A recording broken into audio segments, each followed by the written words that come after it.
Hello. Analysis of fast and furious action. We've got a lot to get through today. Claudio Ranieri starting again. Yeah, great weekend's action this time round. Some really interesting results. Of course, it all started on Saturday, didn't it, with that belting performance from Liverpool. 5 goals. They overwhelmed Watford. What a Midlands derby it was that Wolves edged with pretty much the last kick of the game. 3 important points for Brendan Rodgers, and we'll discuss what next for Ole Gunnar Solskjaer and Manchester United. Routine victory for Pep Guardiola and his City boys. Norwich, another point for them, but they could do with wins. Southampton, that's 3 big points. And Chelsea just about edged out Brentford in the Saturday evening fixture. As for Sunday, another really good win for David Moyes' West Ham, and Spurs spoilt the party up at St James's Park. Last night, however, a really, really good game and a good point in the end for Arsenal, not so much for Crystal Palace. So, top of the table, it's Chelsea, just from Liverpool, then City, and then the chasing pack. United now in 6th position. And as for the bottom, no victories yet for the bottom 3, but a little bit more hope for the bottom team, Norwich, with those back-to-back 0-0 draws. Karen Carney is with us today. Karen, great to see you. Good game last night, Karen, at Arsenal. And I would think this morning, Patrick Vieira's waking up wondering how on earth he didn't win that. Oh, you felt for him when he fell to his knees at the end. You just wanted to give him a hug. Great finale, brilliant game. I felt for Crystal Palace. For Arsenal were very good the first 20 minutes when they've got the pressing intensity. Margins have just cost them. It's not easy, is it? We know it's not easy to shape a club, to turn a club. Yeah. If ever there's a club, from what we saw last night, that has really turned in a short space of time, and Roy Hodgson did a great job, and make no mistake about that, but what Patrick's trying to do is very different, very much his own way, and there are genuine signs for optimism there, aren't there? Brilliant. Like you said, the way in terms they've changed the style. He's still kind of kept them defensively solid from Roy. That foundation is still there, but they've got a little more legs, youth, and a bit more physicality from probably last season. And that can get them up the pitch. They're more aggressive on the counter-attack. The centre-backs are really, really key. So they can probably sometimes step and not get caught back done in behind. But he's done a fantastic job, and it's his first Premier League job. Yeah. So he's done remarkable. He has indeed. Right, EL fans is where you can find us. Any messages you got, get them in. Leroy Rosina is waiting patiently. Leroy, good to see you. What are we looking at today? Great to see you, Andy, and you too, Karen. There's so much to talk about this weekend. Some great games. Liverpool, Leicester, West Ham, Crystal Palace. Wonderful performances. Some not so good performances from the likes of Leeds and Man United. Do you know what, Andy? I've got a funny feeling I'm going to get a few tweets from Man United fans. But make sure anybody who wants to talk about anything, get in touch using the hashtag PLFans. I think there might be 1 or 2 United fans want to get in touch today. Hey, look, happy Brendan Rodgers and Jamie Vardy at the end of the day. Good win for them, Karen. Credit to Leicester City. Let's have a look at the 2 teams and the way they lined up on the day. Now, already, of course, the fallout from the game is from a Man United point of view, that too many attack-minded players in there. You can't have that many in your team. Can you? Do you think you can, or do you think the balance isn't right, Karen, genuinely? You can have as many attacking players as you want, as long as they're willing to defend. Right. And that's it. So you can have great people in possession, great people that can turn moments, but you've got to defend as well, and that's a mindset. And at the moment, they can't play. They're a bunch of individuals that are not willing to work hard. They're not willing to do a Bernardo Silva that's brilliant in possession for Manchester City, but I tell you what, he'll run and bust a gut up and down. So you can have it. It's just a mindset and a desire to do the dirty work that not everyone wants to do, but you've got to do it. Indeed. What about the Leicester team? What did you make of that performance on the day? Brilliant. Tielemans was outstanding. Vardy's finish, you expect that. I think Maddison, Iheanacho getting back into the team. It's more like a Leicester side now from probably last season when they did well going into this. And there's just a consistency, and again, ever impressive from Leicester. Let's have a look then. Let's get stuck into the action. It didn't start well for Leicester because the United got off to a flying start with a fantastic goal. We'll focus on the strike first and foremost to start with, Karen. We'll ask whether Leicester could have done any more about it, but Mason Greenwood, if you invite... Cuts in, you know it's going to be a goal. And I have a bit of an issue with Samara in this situation. I think some people would say, Soyuncu, could he do better? But I actually think it's more this player.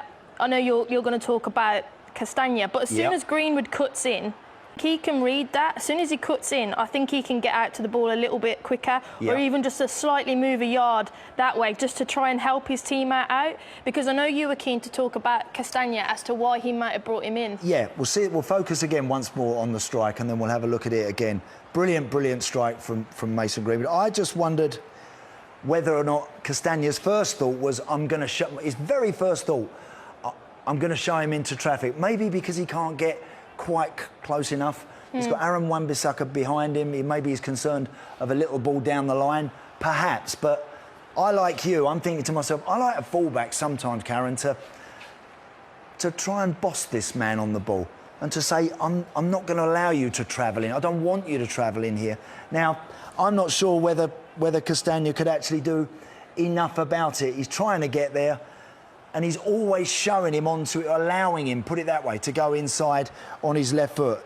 You're right, he's had 2 or 3 touches, and there's still no blue shirt really coming to help Castagna. As soon as, like you said, he's shown him that way, that's where Soumare's got That's the trigger. That's the step. He goes, I haven't showed him, you've got to come across and help your teammate out. And he doesn't, and he backs off.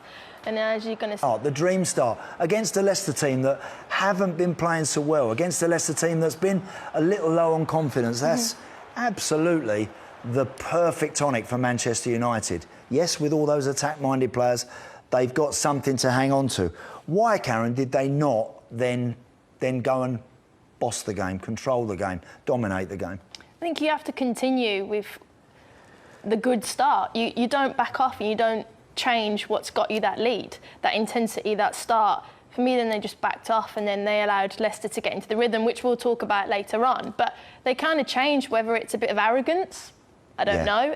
For me, it sniffed of a bit of arrogance from United at times, that we're a bunch of individuals who got the 1-0 lead.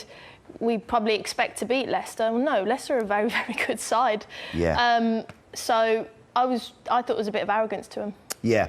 I'll just get the guys to call up the Tielemans clip if they can. If the guys can just put this Yuri Tielemans clip, because he played particularly well, didn't he? He played really well. He kind of seemed to have, Karen, almost like the freedom of the park. And if we look at some of these clips here, just a little pause there, and we can see that... Take that back a little bit, Karen, if you can, just a fraction. Yep. All right. If we can just roll that back just a fraction, and we'll see the sort of space that, a little bit further than that, please, you can see the sort of space where Yuri Tielemans is able to pick the ball up without any real pressure. Yeah, like there should be some sort of press, Karen, shouldn't there, here? Well, again, I think we're going to talk about United's press, or lack of press, to get up to players. And good players like Tielemans, then they just get into half spaces. And you see there, he's like, right, I'm in this situation, pick it up, and then I can dictate the play. I'm a quarterback in the NFL team. And you can't give good players time, especially in that position, who can then just dictate with the width of the pitch. The whole pitch is open. He can pick any pass that he wants. Do you know, when you've got a situation like this, Karen, when you've got a fullback, a defensive player in possession of the ball, deep in his own territory, the only out ball he should have, the only thing he should really be able to do is that. And I know teams nowadays will play an awful lot more, but that ball shouldn't really be on. Pogba should be onto that. Harry Maguire should be in all the way. If that's Rudiger, he'd be in as tight as he possibly can to that blue shirt, right close to him, not allowing any pass, not making any pass available. And I just think that sort of pass, that one there, that should never, ever be on for me, Karen. That should be shut down straight away. Let's roll it on from there. Tielemans picks it up. Even that pass. Even that pass, yes. Let's focus on Yuri Tielemans. We'll come on to United, but we'll focus on how well he played, Karen. Again there, you're just picking it up in those little spaces unmarked. And what he does then, he has the passing range wherever he wants to go, if it's down over there, if it's through. But actually, he picks out a worldie of a pass. If we play it on now, he just splits through 4 Man United players. Second pass that could have been in. Again, this one here, nice and composed, knocks it back, the bit of one touch. Now looking for a little angle. I mean, really, you can tell they're enjoying their stuff, Maddison and Tielemans, who combine well, Karen, don't they, those two? Yeah, they do. Link up well. And even if we just take it back there, he just gets on the give and go.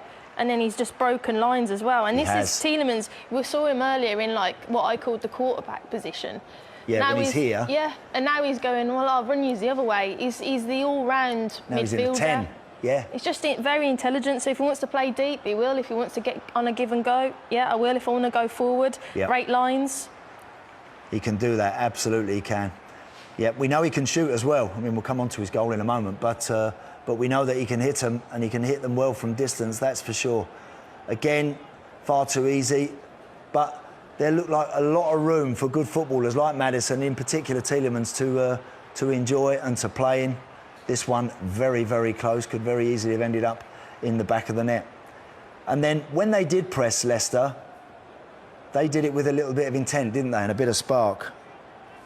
Look at the intensity, though, of the Let's take that back. aggression. There's a clear, identity that they work on this in training, whereas I know we're going to talk about Man United, but straight away, they all know the setup. They're actually not in positions. If you start it from the front, they're not actually marking players because they're predicting where it's going to go. Yep. And that's the only one. He's reading that pass out there. He knows it's going to go there. The setup is already correct. Yep. There's an idea, there's an identity, and then you see it there. They're out. Everyone's tight. I'm already predicting that pass. I'm already there. You can't pass it back to the keeper. And there's like the blanket that they're going to try and win it in that area. Yeah. Yeah. And there's a difference. And then you've got Harry Maguire, who I always think struggles after international break or an injury. It takes him a while to get going. And then this is the goal, isn't it? Brilliant goal. Deliberate that one for you, or was he looking for that Maddison run far post, or do you think that was deliberate? No, that was for me deliberate. I think Right. it's one of them. It comes back, it just cushions. It's a nice little lift. Yeah. I think he knows what he's doing. Even if he doesn't, I'm going to say he did. Just before we actually look at the next clip, you mentioned there about Harry Maguire. Just elaborate on that a little bit about. It seems to take him a game or two to get back up to top speed. He's had a couple of injury problems. Had a bit of a calf knock. Got himself out there. Probably didn't do a lot, having come back from international duty to the game, and that goal kind of like on his heels, wasn't he? Looked a bit flat-footed. Didn't anticipate that ball wasn't really strong enough from De Gea, and didn't deal with it very well at all. And he's done that. It's not the first time that's happened this year. No, exactly. And it's, again, something they would have highlighted, Leicester. Yeah. But I think I played with a player that was quite similar to Maguire, that in terms of stature, and we kind of made it out to be like... Not like a train in a disrespectful way. They need to get going. They need to get the fire burning in there to get the train going.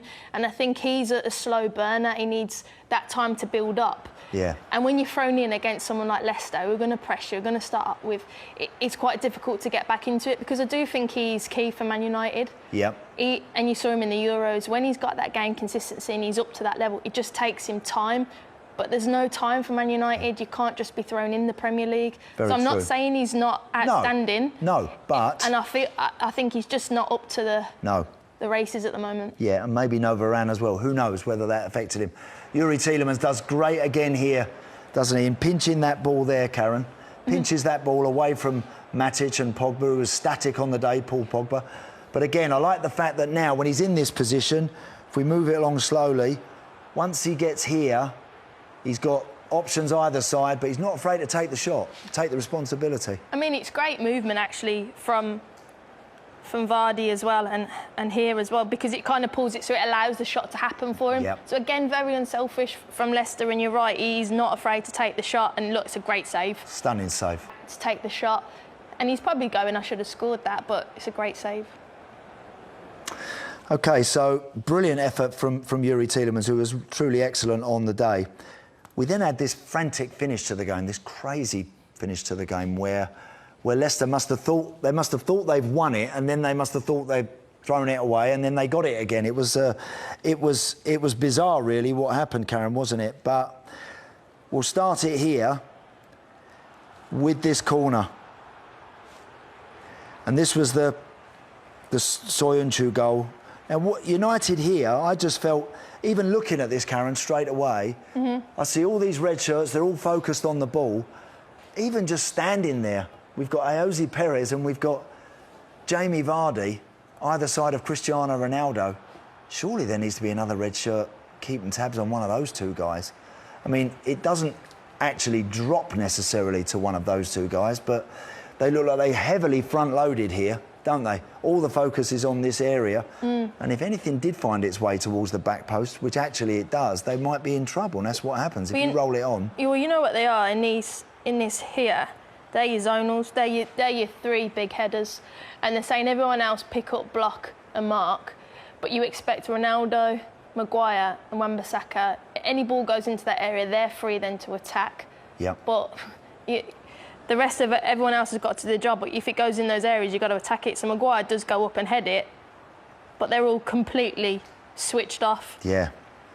And they're not there for the second phase then because they're all heavily loaded. Yeah. And then the people that have gone up to head it, it's a foul to them, and it's just, the setup was very wrong. So they have a lead, Leicester. They have a lead, and you would expect them now to obviously, hopefully, hang on to that, to try and build on that. Within seconds, they concede a really poor goal, don't they? Yeah. They do. If we actually watch the way Wan-Bissaka just rolls it inside to Lindelof, and at that point there, tell me a little bit about that Leicester back line there, Karen. Well, at any point, if a player's doing that and winding their leg up, as a back line, you've got to drop because there's no pressure on the ball. You've got to expect that.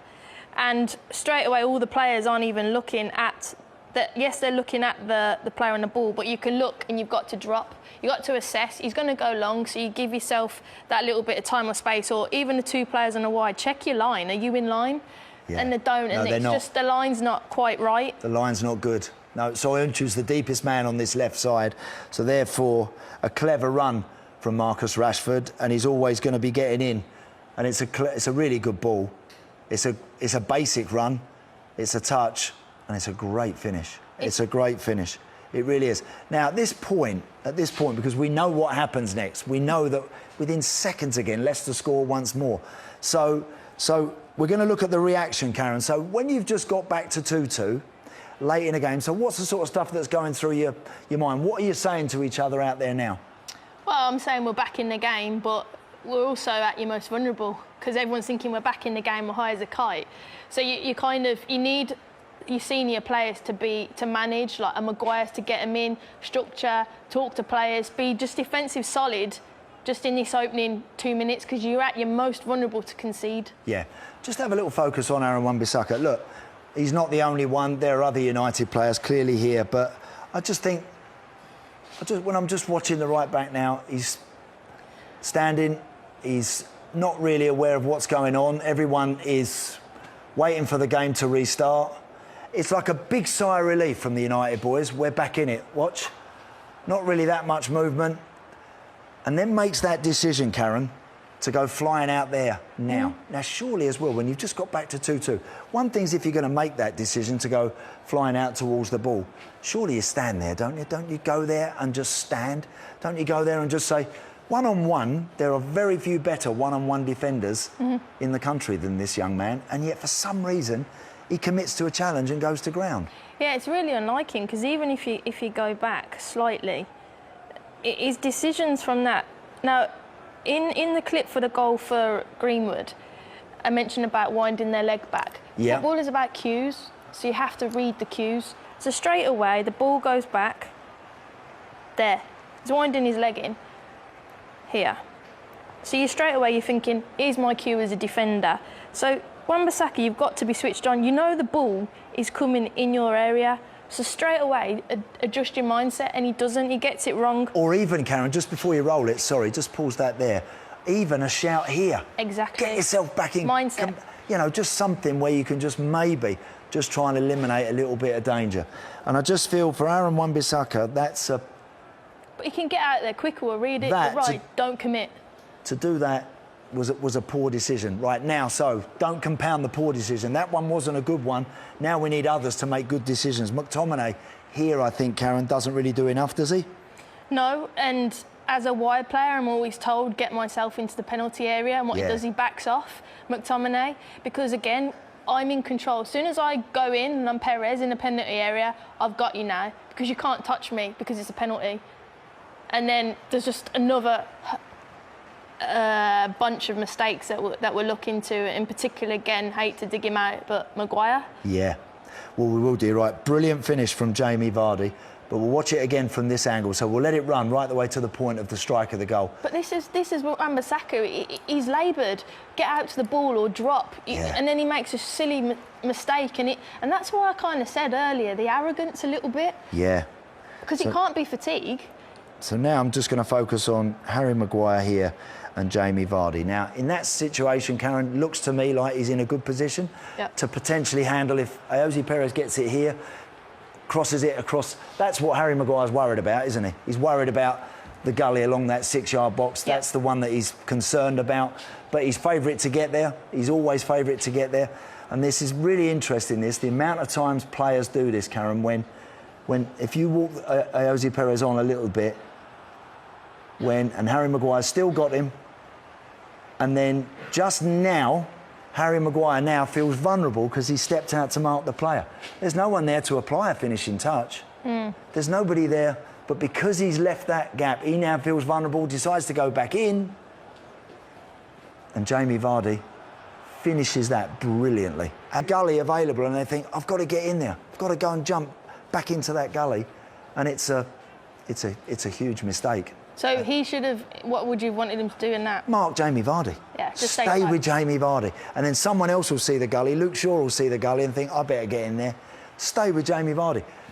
You can't. Yeah, that old saying, space doesn't score a goal, and we've heard it a million times before. It's so true. It is so true, isn't it? It's a corny line, but it is actually very, very true. The most prolific forward Leicester have got is given 3 yards in and around the 6-yard box, and that's all he needs to punish them. Brilliant goal. Got to say, a brilliant goal.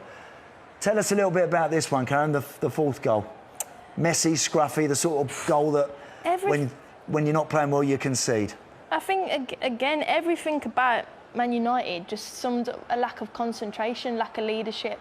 Just was so lethargic. The manner in which they conceded the goals was just really poor. Again, a set play. And we spoke earlier about the zonals. You know, you're in a position there, Lindelof, Maguire, and everyone else then he's kind of meant to be picking up. And then it's just about hunger and desire. And he just runs off Maguire at the back post because he switched off. And he hasn't moved, Maguire.